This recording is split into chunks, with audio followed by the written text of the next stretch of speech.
You and Antony Blinken and Victoria Нуланд and Jake Sullivan and the rest of the warmongering neocons at the heart of government here in Washington, along with the vassal states in NATO, are the principal provocateurs that I mentioned. I'm not apologizing for Mr. Putin, you understand, but just to glance fleetingly back at the history of the last 30 years or so, you could have done better. You could have followed President Gorbachev's lead in 1989. You could have kept Secretary of State Baker's promise not to advance NATO 1 yard closer to the Russian border. You could have responded to President Putin's overtures in his famous 10th of February 2007 speech at the Security Conference in Munich, and shepherded us all towards a much, much safer Europe. Or, in 2008, you could have chosen not to expand NATO eastwards.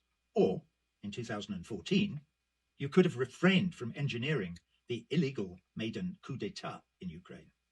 Or, in 2019, you could have supported the Minsk Accords.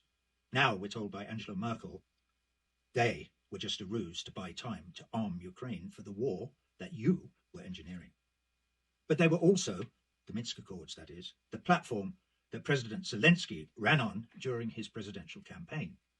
Well, you fooled me, President Zelensky. I thought you meant all that stuff about ending the civil war in the Donbass and giving Russia, your neighbor, some security assurances. I thought you were coming to your senses. Not a bit of it. In 2022, February, March and April, you could have told Boris Johnson not to fly to Kiev to scupper the peace negotiations, but you chose not to. And then, in September 2022, according to world-renowned investigative reporter Seymour Hersh, you blew up the Nord Stream 2 pipeline. If that turns out to be true, a blatant act of war and an extreme act of global terrorism, releasing, as it did, 300,000 tons of methane into the atmosphere over the Baltic Sea.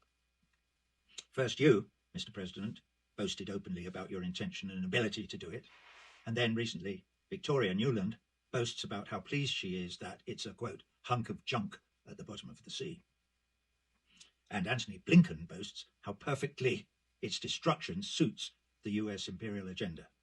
And now, to cap it all off, you have your idiot mouthpiece, Nick Price, deny that the USA had anything to do with it. We have heard no statement from you, Mr. President. There is no mainstream media coverage.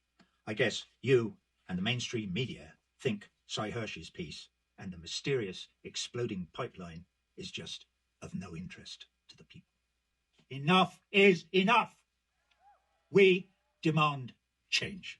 Do the right thing. Implement a ceasefire in Ukraine today.